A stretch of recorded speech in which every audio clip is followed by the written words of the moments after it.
Hi, Internet. The Cinema Shrink's coming at you again here, this time in the year of 2015. Doesn't it just kick ass? We're going to get Jurassic World, we're going to get Terminator, we're going to get Star Wars, we're going to get Avengers, we're going to get a lot of different things. But I haven't seen all the films from 2014 yet, so in that spirit, let's go ahead and talk about one film that got a lot of hype, but has been getting a little bit of criticism, from at least from the outlets that I've heard. Unbroken. So some of you might know that this is Angelina Jolie's first adventure into the world of directing, and actually that's the number one criticism that I've heard about the film is her directing. I've heard the acting was solid. I heard lots of different aspects of the film are very good. It's just the execution of the storytelling, some of the decisions that she made as director, they said were a little lacking. I've got to say, I went into this with kind of tempered expectations, and it actually kind of surprised me. I was kind of like, wow, I wasn't really expecting it. For a first-time director, I was expecting kind of more of a rough go, and she seemed to, do very well with it, in my opinion. Now, don't get me wrong, there were flaws. I felt the editing in the beginning was a little choppy. It didn't make it the way she decided to break up the chronology. I don't want to get too much into spoilers if anybody still wants to go see it. But I felt that she had such a respect for the character, or the actual, it's a true story, so the actual person, and the character of Louis for the film. I felt that she wanted to more so let the events of the story just go ahead and tell the story. Which is fine, especially when you have a story like Unbroken. It was so moving and so unbelievable, to be honest, that somebody could go through so much and his will still be what the title is unbroken. And he is. He's unbroken throughout some of the most atrocious things you can think of. But he still maintains his dignity, which is astounding. But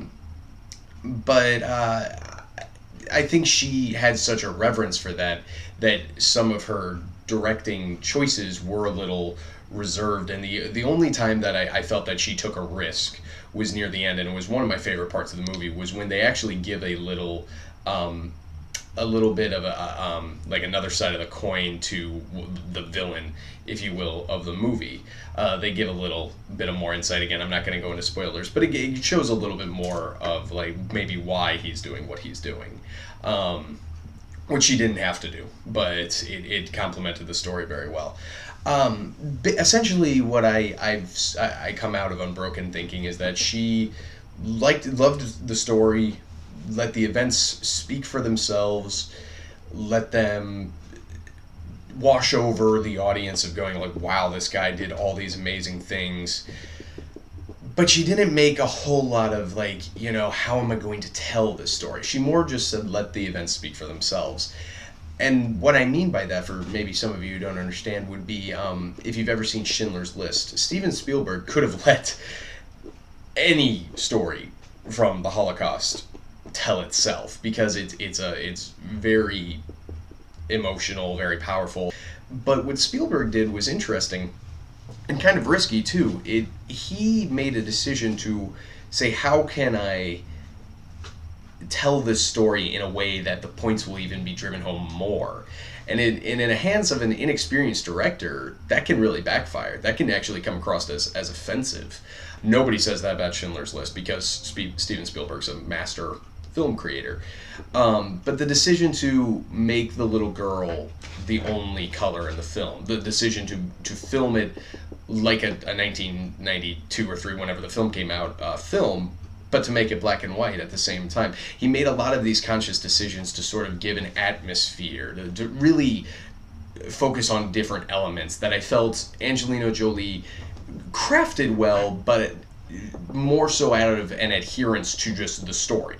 More of like a real, so in a way it was more like, I felt it was very just like a biopic, almost like, we're just trying to recreate the events and do nothing else, which was fine in my opinion. Maybe that's why that's the only reason I see some people, I could see why some people had problems with Angelina Jolie's directing, other than some sloppy editing. But I mean, other than that, Unbroken's a good film. I think it's nominated for maybe some Golden Globes or a few other awards. I don't see the problem with it. I thoroughly enjoyed it. I went with my dad and my brother. We all enjoyed it. It was a good film. I think anybody who enjoys World War II or true stories or just powerful films, I think you'll really dig this film. So again, maybe I'm going against the grain here, but for me, this film was very good. It was maybe not any kind of Oscar nominations. I don't think it's that good, but it's a good film. Nothing great, but it's a good film, and it'll make you think. It get tugs at the heartstrings. So that would be the Cinema Shrinks review. Is very, very good. Not great, but very good.